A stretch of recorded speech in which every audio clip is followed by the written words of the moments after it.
Okay. That seems like quite a bite right there, you know.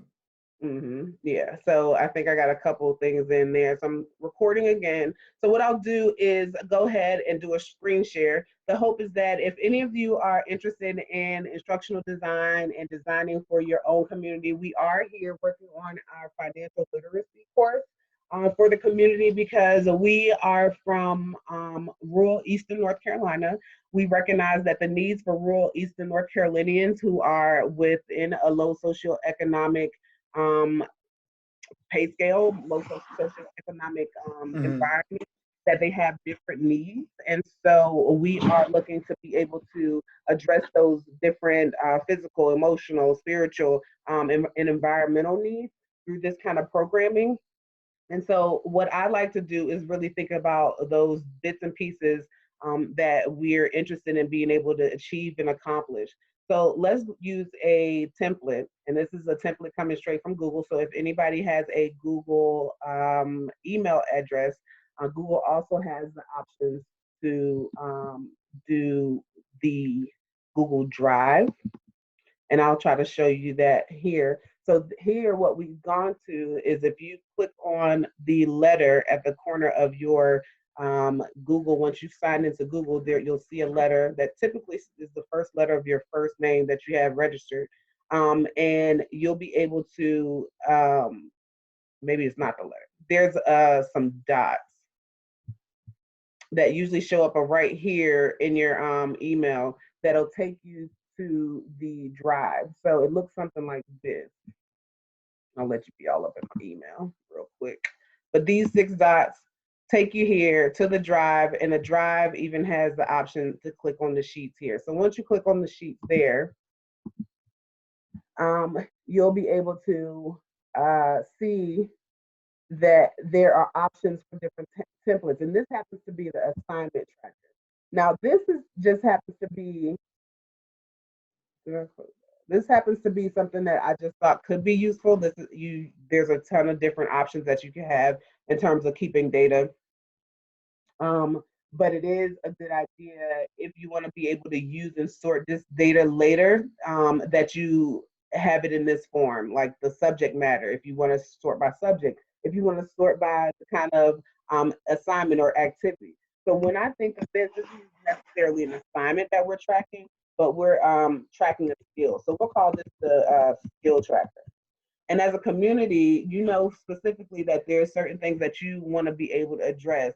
Maybe as a community, you want to, and specifically for our financial literacy course, maybe we need to be thinking about things like um,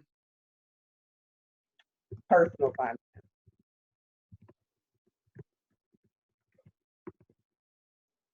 And you can change these subject matters here by clicking on this next one. And I'll put this in as financial literacy as an option, right? And there may be others. But now I can be able to go over here and click on this as a part of our financial literacy skill track, and I'll be able to go through and list those. So personal finance may be one, budgeting may be another, um, saving and investing. Saving may be one, investing may be another. And these are the kind of skills that you can track. And now not only do you have a place to both to track the things that you're interested in learning or being able to pass on to somebody, you also now have a place where you can identify any people that you might need to be able to help you with this project, because now you have it laid out. Hey, this is something that I'm going to need help with. Over time, you run into somebody that is, oh yeah, I just finished up my financial planning situation, blah blah blah. It's like, oh great, would you be able to offer some information?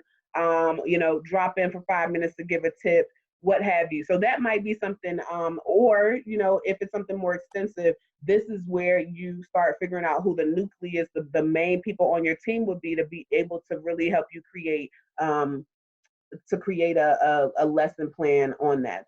So lesson plan, this is just to track the skills. This is just to get all the ideas out on where you'd like to go. These are all the things that you'd like people to be able to do by the time. And you can set, you can know this status can change from have help, have assistance, don't have assistance, or have a mentor, don't have a mentor. You have the option to change some of these status. So if that's something that you're interested in learning and understanding and knowing a little bit more about, you know, those are the kind of things that you have at your fingertips that can help you streamline this process, at least, if nothing else, because you're gonna have to package it. Because a lot of things that people are also concerned about in this time is funding, right? And so we may not have any formal funders, but if you can at least show people that are those folks who may be some of the folks on the higher, lower end of the higher side of the low end of the economic scale at this point, maybe they, you know, showing them that you have a process that you've invested in, that you know where it's going, that is scalable if you needed to create other small programs. Those are the kind of things that you're going to need to be able to show, and having things like this is sometimes helpful for things like that. Another thing that I wanted to just make sure that we are showing and addressing is the notes that we've taken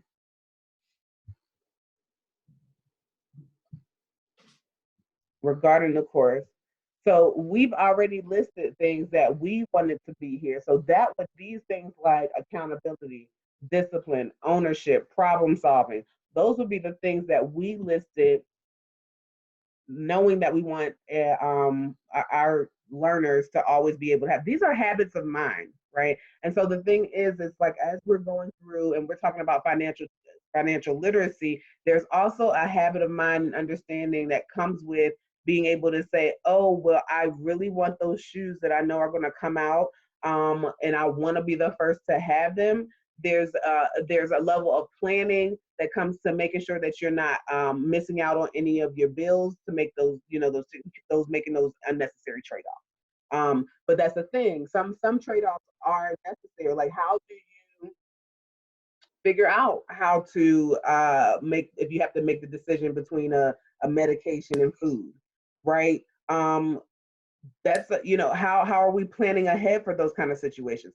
Does everyone know about the Good RX program when it comes to those things? Are we looking at prescription saving programs and things like that? So those little things, those are little tips that we might have somebody come in to do, to give you information about on how to save, and how to be pinching pennies and things like that. But we don't necessarily but yeah, that's just that, you know. But then there's also thinking about, there's also things we were considering, like trying to create business development. Business development, that's a whole nother side of things, which takes you, that seems like another level and another layer of things that we would want to add on. What are the ways that, do we have seeds? Do we know who we can tap into that has those kind of seeds that might have something we can tap into? What about are there some other folks that we know own lawnmowers that we might be able to maybe lease to use and stuff, to make sure that, you know, hey, or is there someone in the community that we can help expand their position in their job and so forth, because we are adding value to what they're already doing, right? Because we heard about that on strategic partnerships.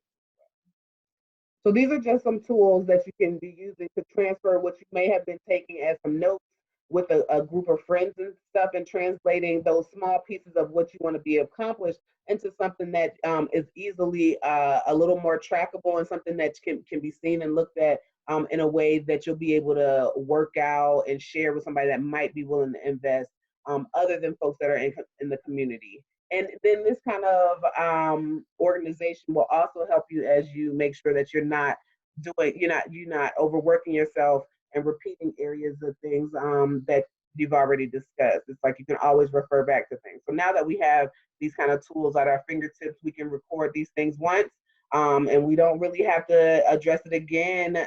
We can always be showing clips and things like that, and having those kind of things in the archives is going to be helpful for us long run, and reducing the amount of overhead. when it comes to the time that people have to invest to be teaching us stuff. Hey, teach it once, we'll share it multiple times. And that's, um, those are the kind of things that, we want to just be able to share for those folks who are interested in kind of developing their own curriculum for their own communities. And this is one way that you can do that. Any questions or thoughts as you look at some of either the notes that we have or um,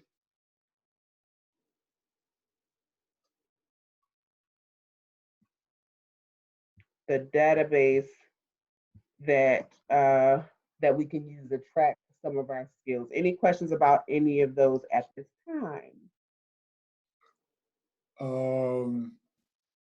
What I'm looking at is, and I'm thinking of that as you're talking, like, because to lay your foundation is going to take a lot of work, but if you, one of the things that I think might be helpful is if you break it down into three categories. Like all of that I think would be good, as I was saying earlier, on PowerPoint. When you have a PowerPoint for beginners, PowerPoint for intermediate, PowerPoint for a little more advanced, gleaning the principles of what it is that you're teaching. So you're teaching it to the young, you're teaching it to the old, you're teaching it to those in the middle, but you got your a breakdown of what should be their understanding based on their age and level of maturity. And I think that what we'll find that as we apply these things, because these things are not being taught in our schools now, typically they're not. So Right. what would be something that would be intermediate or advanced, would end up being elementary, would end up being the beginning within like 3 or 4 sessions. The stuff that you could drill the little children as well as some of the younger adults and older adults with the terminologies, financial literacy terminologies. If Sure. you're teaching them to the adults at the same time that you're teaching them to the preschoolers, by the time the preschoolers get to the intermediate, they've got a momentum going, they got a rhythm going with their learning, as well as what they put out into the atmosphere at large.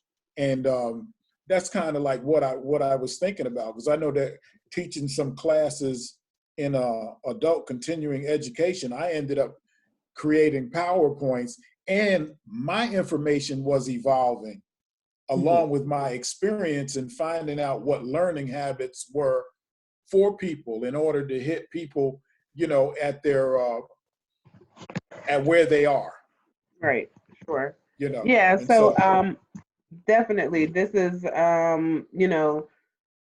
a learning experience for all of us. Every community is going to be a little different. Everybody's needs is going to be a little different. Everybody's skills is going to be different. So this is where, my skills happen to lie. And this is not necessarily going to be what happens or what works effectively for everyone else. And for those of you who are the crew of folks who are just doers, right? You're going to be like, ain't nobody got time for all that. We just trying to hop on, do a recording or not do a recording. We just trying to hop in. We don't even care about the recording. We just trying to make sure these kids know what they have to, have right. to know. And so that's absolutely, there's a place and a space and a need for all of those people. But if you are interested in trying to redefine and redevelop and get into a place where it can be something that's scalable, it's something that you can transfer to communities next door. If it isn't something, again, we're talking about financial literacy. So we're trying to figure out how to monetize these things, these skills, these ideas that we have. And it's not about, we are charitable, but this is a social entrepreneurship program.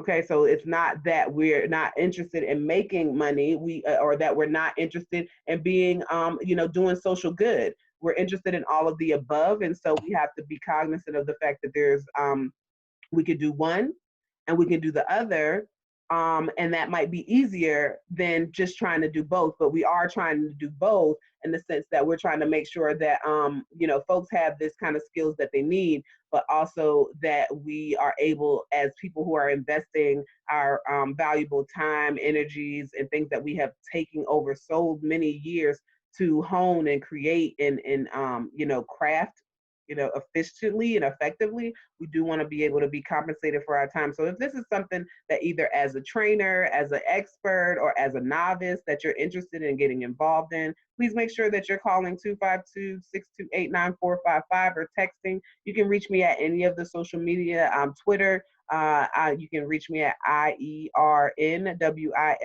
as well as on Facebook. IERNWILL.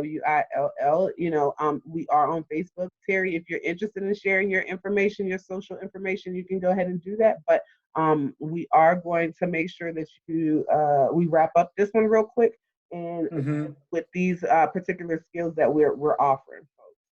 Okay, that's good. I don't have anything to offer at this time, Awesome. so I'll catch you on the next one. Awesome. Okay, cool. Share. You know what? You can get you can do a page also